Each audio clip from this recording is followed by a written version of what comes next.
toi et moi nous sommes piégés. Ceux pour qui nous nous sommes pris une balle, ils se sont plaints que notre sang a taché leur chemise. Quand eux tombent malades, personne ne s'est fait soigner au pays. Ils ne donnent jamais des plans, des chiffres et des preuves.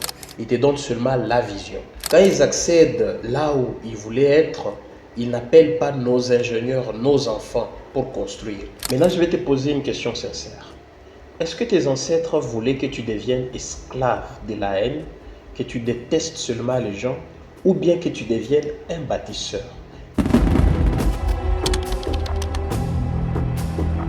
Dis-moi, quand tu t'es réveillé ce matin, est-ce que c'était ton cerveau qui commandait ou bien la dernière nouvelle que tu as vue sur TikTok, Facebook ou bien les dernières discussions sur WhatsApp?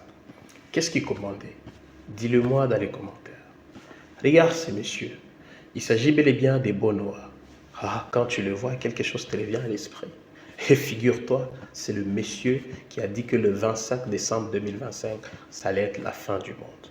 Pire, les gens l'ont cru. Toi et moi, nous n'avons pas cru, mais qu'est-ce qui s'est passé? Nous avons rigolé. Avant d'aller plus loin, j'aimerais te poser une question sincère. Et tu vas être très sincère vraiment avec moi quand tu vas répondre. Ne réponds pas avec ton cœur, mais réponds avec ta tête. Dis-moi en réalité, quelle est la différence entre toi et les gens qui ont suivi Ebonoa? Tu verras, il n'y en a pas. Et tu sais pourquoi il n'y en a pas? Parce que toi et moi, nous sommes piégés. Alors aujourd'hui, je te révèle 5 pièges qui font que dans la plupart des cas, au lieu d'écouter les gens avec raison, nous les écoutons avec cœur. Assez parlé, premier piège. Tu sais, à ce niveau, il y a un auteur, Gustave Le Bon, qui dit que l'individu dans la foule est comme un grain de sable parmi d'autres grains de sable que le vent peut soulever et disperser à son gré. N'est-ce pas? Nous allons décortiquer le premier piège. Ces gens, ils savent que la foule n'a pas d'âme et ils manipulent la foule. Regarde attentivement. Quand tu es seul, dans ta chambre, dans ta maison, chez toi, ou quand tu n'as pas ton téléphone, tu réalises que tu as les pensées, n'est-ce pas, claires. Tu es raisonnable, surtout quand tu ne parles pas avec quelqu'un, quand tu n'es pas en confrontation. Mais qu'est-ce qui se passe quand tu prends ton téléphone? Par exemple, quand tu regardes la situation politico-administrative de notre pays, quand tu regardes le côté trahison, le côté guerre, quelles sont les pensées qui te viennent à l'esprit? Et maintenant, quand tu es dans le commentaire, tu vois 10 000 personnes condamner une chose. Qu'est-ce que toi tu fais? Tu vois, la foule, n'est-ce pas, n'a pas d'âme. Donc, premier piège, ceux qui nous attaquent, ils attaquent notre âme. Parce que quand tu ne peux plus penser, on te contrôle. C'est ce qu'on appelle la loi de l'unité mentale des foules. L'unité mentale de foules. C'est-à-dire, nous avons tendance à partenariser avec ce que tout le monde dénonce ou ce que tout le monde apprécie. Et c'est un grand danger. Comparaison. Le prophète Ebonoa a utilisé cette loi de l'unité mentale de foule pour gagner de l'argent. Parce qu'après, tu vois, le mec, il est en train de conduire une bagnole de plus ou moins 80 000 balles, tu vois, et il s'est enrichi. Et puis après, quand tu vérifies, c'est un TikToker, c'est un comédien, c'est un monsieur qui vous a exploité. Pourquoi? Parce qu'il nous a piégés. Il faisait des vidéos pour attirer, hein, tu vois, quand tu es sur TikTok, nombre de vues, les abonnés, les followers, comme on dit. Et puis, il a diversifié. Mais il a remarqué quoi? Quand il a commencé à parler de Dieu, les gens étaient nombreux à s'abonner à sa page. D'où il fallait se faire un nom. Et il s'est incarné dans un personnage, c'est celui de Noé. Et quand il a commencé à parler vraiment avec ce personnage, quand il était sérieux, qu'est-ce qui s'est passé au niveau de notre cerveau? Nous avons commencé à croire. Et si nous n'avons pas cru, qu'est-ce qui s'est passé? Nous avons douté. Donc il a réussi soit à nous faire douter, soit à nous faire accepter. Conséquence, il y a eu les gens qui sont partis et il y a eu les gens qui ont douté et qui se disaient, et si c'était vrai, et si c'était faux? Chers amis, faites attention parce que chez nous aussi, certains politiciens les utilisent. Ils utilisent le tribalisme pour nous faire détester. Je vous dis, chers followers, mes abonnés YouTube, la balle ne choisit jamais la tribu et que quand la fin arrive, elle ne demande jamais la carte d'électeur. Elle frappe tout le monde. Quand vous faites le tribalisme, quand vous écoutez quelqu'un qui est comme ça, vous êtes en train de lui donner votre vie. Deuxième piège. Un mouton dépanneur, c'est une pensée d'un auteur en pédagogie qui a parlé de mouton dépanneur.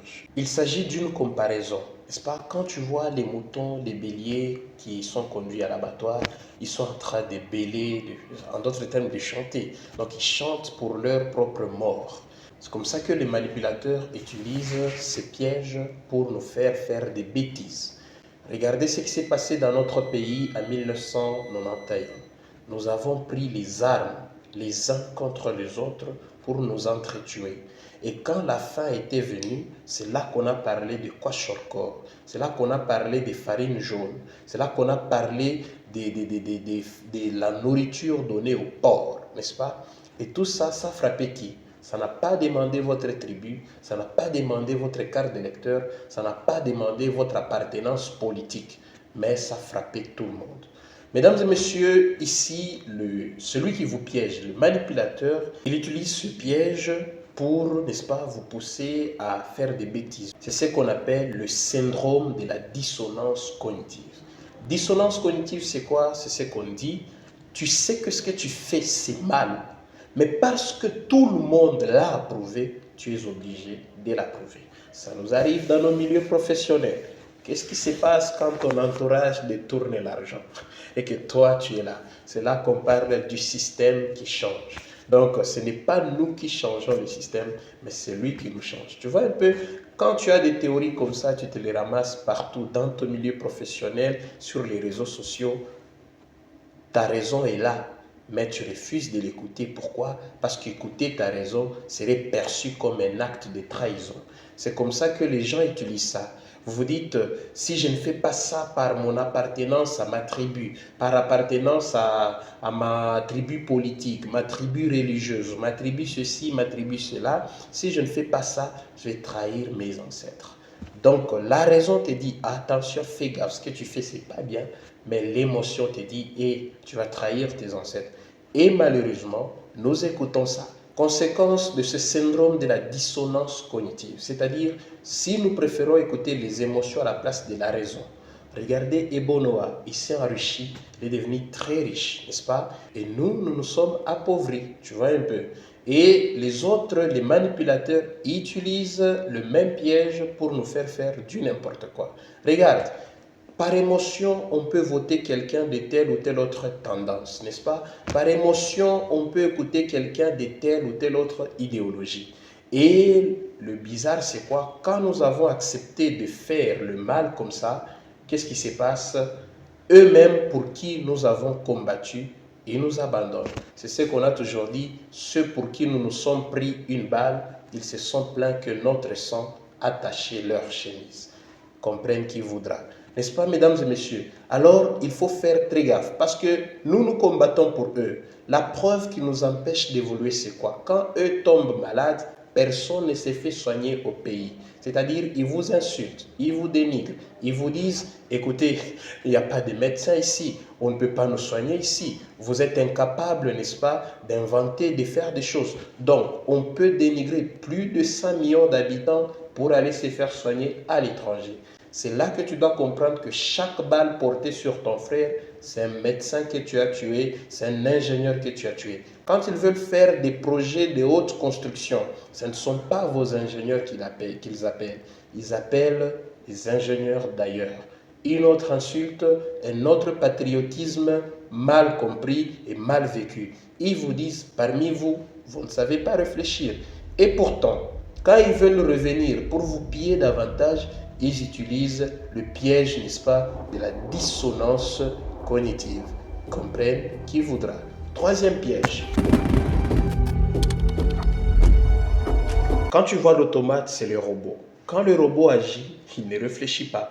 La preuve, quand nous conversons avec l'intelligence artificielle, ça peut être ChatGPT, ça peut être Gemini, tout ce que vous connaissez. Il te dit, je n'ai pas d'émotion, je n'ai pas d'âme. Lui, il te répond en fonction de comment il a été programmé. Donc, le robot ne réfléchit pas. Le robot ne juge pas, le robot agit, il accomplit. C'est ce syndrome qu'on nous a attribué et que par moment nous l'utilisons, nous vivons. Je vais te poser une question et tu vas devoir me répondre sincèrement. Est-ce que tu as remarqué comme moi que ces leaders ne donnent jamais de plan, jamais des chiffres, jamais des preuves? Ils nous donnent des visions. Venez, accueillez-nous, nous allons vous libérer. Vous libérer de quoi? Vous libérer de qui? Écoute, il vous donne le chemin. On va faire ceci. Mais avec quel plan? Avec quelle preuve? Avec quel chiffre? N'oublie pas ce que je viens de dire dans l'autre piège. Quand eux tombent malades, cite-moi seulement quelqu'un que tu connais qui s'est fait soigner ici. Quand ils ont besoin de faire des grands projets, ils pensent que nous sommes encore des enfants. Nous dégringolons, nous ne pouvons pas réfléchir. C'est pourquoi ils nous appellent et nous imposent les ingénieurs d'ailleurs. En tout cas, c'est à toi de voir. Parce que si tu es frappé du syndrome d'automate, tu n'as pas de jugement et tu vas obéir. Et c'est ce que ces gens utilisent. Regarde, Ebo Noah a dit la fin du monde allait être le 25. Beaucoup de gens l'ont cru, l'ont suivi, sans jugement. Et quand il a dit que Dieu avait reporté cette fin du monde, ils étaient encore nombreux, sans jugement, à se fâcher, à chercher même à la voir. Et la preuve, on l'a arrêté, n'est-ce pas? Sans jugement. Donc tu vois, c'est comme ça qu'on arrive à nous avoir. Je te donne un autre exemple. Regarde dans notre pays. Alors je vais citer beaucoup de choses. Prends ce que tu veux, mais ne les prends pas personnellement. C'est à titre d'exemple seulement parce que tu m'as déjà vu dans mes vidéos, j'enseigne le cours de civisme. Dans notre pays, la RDC, si on te dit que tes malheurs viennent des M23 qui amènent la guerre, qu'est-ce que tu fais? Tu te fâches. Quand on te dit que tes malheurs viennent du président Tshisekedi parce qu'il ne sait pas diriger, qu'est-ce que tu fais? Tu soutiens les M23. Quand on te dit que c'est la tribu telle qui complique les choses, qu'est-ce que tu fais? Parce que tu détestes ces gens, tu dis oui, c'est vrai, ce sont eux qui compliquent, ils doivent partir. Donc tu vois, les syndromes d'automate, par moments, ça frappe notre raisonnement. On accepte les choses uniquement parce qu'on est en désaccord avec l'autre camp. Et c'est ça que ces autres utilisent. Rappelle-toi ce que j'ai dit, ils ne donnent jamais des plans, des chiffres et des preuves. Ils te donnent seulement la vision. Ils te donnent seulement le chemin. Toi, viens seulement. Toi, accueille-nous. Toi, fais seulement ceci. Toi, espère. Toi, attends. Tu verras. Est-ce que tu veux être de ceux qui étouffent le jugement ou bien de ceux qui travaillent pour que le jugement l'emporte ensemble avec la raison? Quatrième piège. Alors accroche-toi parce que c'est ici que je vais toucher vraiment tes tripes. Je vais te toucher au plus profond de toi. Et j'aimerais que ce soit la tête qui m'écoute et non le cœur. Regarde, ce monsieur, il a utilisé le mot enfer. Tu t'es dit dans ton cerveau que si je n'entre pas dans cette foutue arche, n'est-ce pas, je risque d'aller en enfer. Il a créé la peur. Et tu t'es dit, si je doute, c'est un péché. Parce que dans la Bible, Thomas a douté. Les gens réussissent à vous rendre coupable pour quelque chose. Lui, Ebo Noah, a utilisé l'enfer pour te faire peur et que tu puisses te dire, si je ne le fais pas, je pêche contre Dieu. Et donc, tu es obligé de croire. Mais le tribaliste, lui, tu sais ce qu'il utilise? Il utilise la peur de la trahison. Tu te dis, si je ne fais pas ça, je ne serai pas un valeureux par rapport à mes ancêtres. Je ne serai pas vraiment cette descendance légitime, honnête envers mes ancêtres. Je vais les trahir.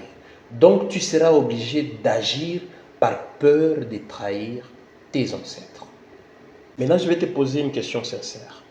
Est-ce que tes ancêtres voulaient que tu deviennes esclave de la haine, que tu détestes seulement les gens, ou bien que tu deviennes un bâtisseur, que tu construises des gratte-ciel ici chez nous, que tu construises des appareils rayons laser pour traiter des maladies, que tu formes des ingénieurs, des médecins, que tu formes des pilotes, des gens qui peuvent transformer la RDC en un Eldorado.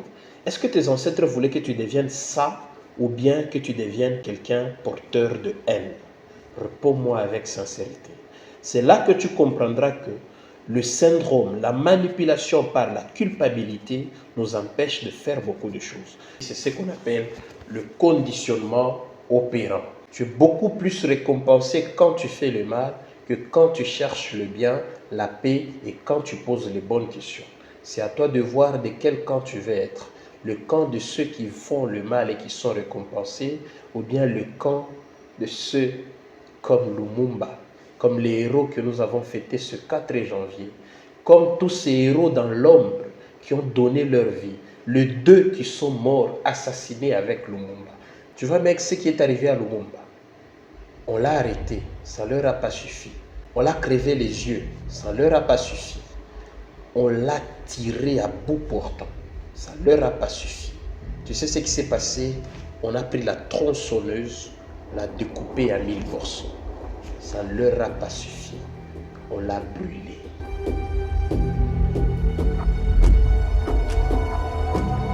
Est-ce que tu choisis le mal pour qu'on te récompense ou le bien, la vérité, pour que, comme on dit dans notre hymne national, léguer un Congo meilleur à notre génération?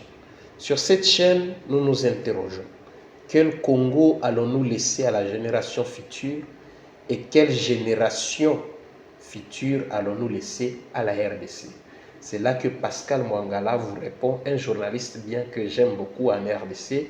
Il a travaillé, ou je ne sais pas maintenant s'il continue à travailler à la chaîne du président de l'ensemble Moïse Katumbi Chapwe, la chaîne Senyota TV. Vous savez, ce journaliste, il disait, tâchez de quitter ce monde en l'ayant rendu un peu meilleur que vous ne l'aviez trouvé. Aujourd'hui, dans cette vidéo, j'aimerais te poser une question.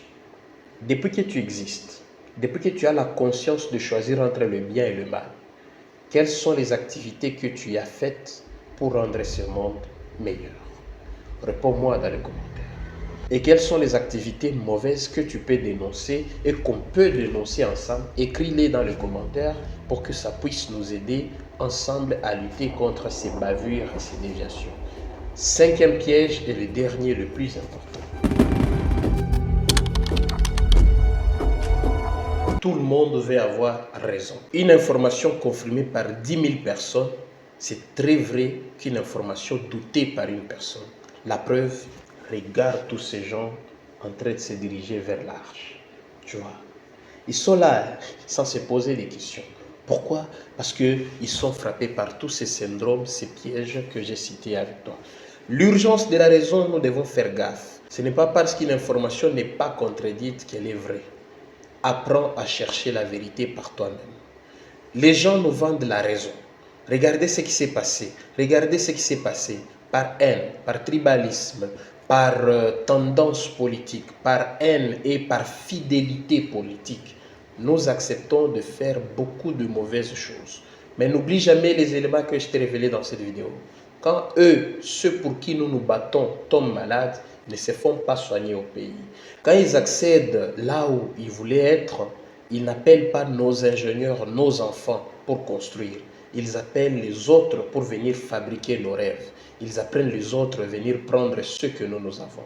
Quand ils font la guerre de pierre, nos pierres ont transformé beaucoup de choses ailleurs, mais ils ne veulent pas faire des usines de transformation ici. Je sais ce que tu vas me dire, c'est pas facile, je ne m'écoute pas parce que ça demande de la connaissance, des investissements, nous n'avons pas l'argent. Mais avant de réfléchir comme ça, j'aimerais te dire, chaque fois que tu as de mauvaises pensées, rappelle-toi que tout ceci un jour n'avait pas existé. Et qu'est-ce qui a fait que ça puisse exister? C'est parce que les gens s'étaient réunis ensemble, les scientifiques, les gens ont réfléchi, les gens ont fait malgré le moyen de bord qu'ils avaient. Et ça existait. Et aujourd'hui, on parle de financement, on parle des investissements, on parle de tout ça. C'est à toi de voir qu'est-ce qui convient. C'est la raison ou c'est ce que nous devons faire. Qui entend notre développement? C'est eux, ceux-là pour qui nous nous battons, ou bien c'est nous? Qu'est-ce que tu peux faire pour qu'un jour tu ne puisses pas te retrouver victime de tout ce mauvais piège? Qu'est-ce que tu peux faire et qui va te délivrer? Tu sais, je ne vais pas te donner la réponse Mais je vais te laisser avec une pensée que tu vas devoir méditer toute ta vie. Retiens une chose, oui, une seule chose. Un peuple de moutons engendre toujours un gouvernement de loups. Et les loups, ça ne prie pas, ça dévore. Un loup ne fait pas des prières. Un loup ne fait pas des intentions. Un loup dévore. Alors je réitère, un peuple de moutons engendre toujours un gouvernement de loups. Et les loups ne prient jamais, mais ils dévorent. Alors quel gouvernement voudrais-tu former dans notre pays pour notre génération future que nous allons léguer à cette RDC? Je te remercie.